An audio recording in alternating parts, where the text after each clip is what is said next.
Budget ಇವತ್ತು ಇಡೀ ರಾಷ್ಟ್ರದ ಜನರಿಗೆ ಖುಷಿ ತಂದಿದೆ ಅಂತಕ್ಕಂಥದ್ದನ್ನ ನಾನು ತಮ್ಮ ಮೂಲಕ ಹೇಳಲಿಕ್ಕೆ ಬಯಸ್ತೇನೆ. ನಾನು ಪ್ರಾರಂಭದಿಂದ ಗಮನಿಸ್ತಾ ಬಂದಿದ್ದೇನೆ.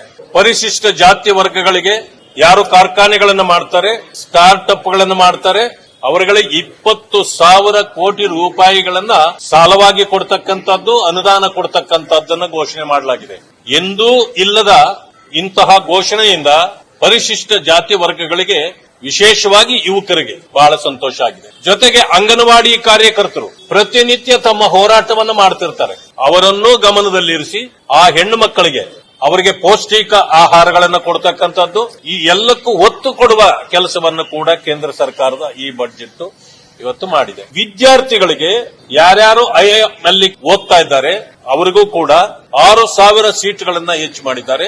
ಸುಮಾರು 10,000 ಈ ಮೆಡಿಕಲ್ ಕಲಿಯತಕ್ಕಂತ ವಿದ್ಯಾರ್ಥಿಗಳಿಗೆ 10,000 ಸೀಟ್ಗಳನ್ನು ಕೂಡ ಹೆಚ್ಚು ಮಾಡಿ ಅವರಿಗೂ ಕೂಡ ಹೆಚ್ಚಿನ ಆದ್ಯತೆಯನ್ನ ಕೊಡ್ತಕ್ಕಂತ ಕೆಲಸವನ್ನ ನಮ್ಮ ಸರ್ಕಾರ ಮಾಡಿದೆ. ವಿಶೇಷ ಏನಂತಂದ್ರೆ ಮಧ್ಯಮ ವರ್ಗದ ಮತ್ತು ಯಾರು ಸ್ಯಾಲರಿಡ್ ಇವತ್ತು ಸಂಬಳವನ್ನ ನಂಬಿ ಇರ್ತಿದ್ರೋ ಅಂತವರಿಗೆ 7 ಲಕ್ಷಕ್ಕೆ ಮೊದಲು ಟ್ಯಾಕ್ಸ್ ಅನ್ನ ಕಟ್ಟಬೇಕಾಗಿರ್ಲಿಲ್ಲ.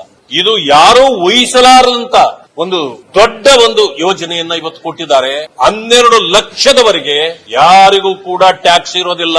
ಇದರಲ್ಲಿ ಪತ್ರಕರ್ತರು ಸೇರಿದಂತೆ ಮಧ್ಯಮ ವರ್ಗದ 1 ಲಕ್ಷದವರೆಗೆ ಯಾರು ತಮ್ಮ ಸಂಬಳವನ್ನ ಒಂದು ತಿಂಗಳಿಗೆ ಪಡೆಯುತ್ತಾರೋ ಅಂತವರೆಲ್ಲರಿಗೂ ಕೂಡ ರಿಲೀಫ್ ಸಿಕ್ಕಿದೆ.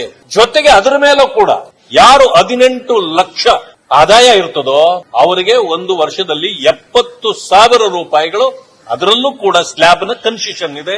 25 ಲಕ್ಷದವರೆಗೆ ಪಡೆಯತಕ್ಕಂಥವರಿಗೆ 1,20,000 ರೂಪಾಯಿವರೆಗೆ ಇದೆ. ಮತ್ತೆ ಯಾರು 25ರಿಂದ ಹೆಚ್ಚು ಪಡೀತಾರೋ ಅವರಿಗೆ ಕಾಮನ್ ಆಗಿ 30% ಅದು ಕಾಮನ್ ಆಗಿರ್ತಕ್ಕಂಥದ್ದು.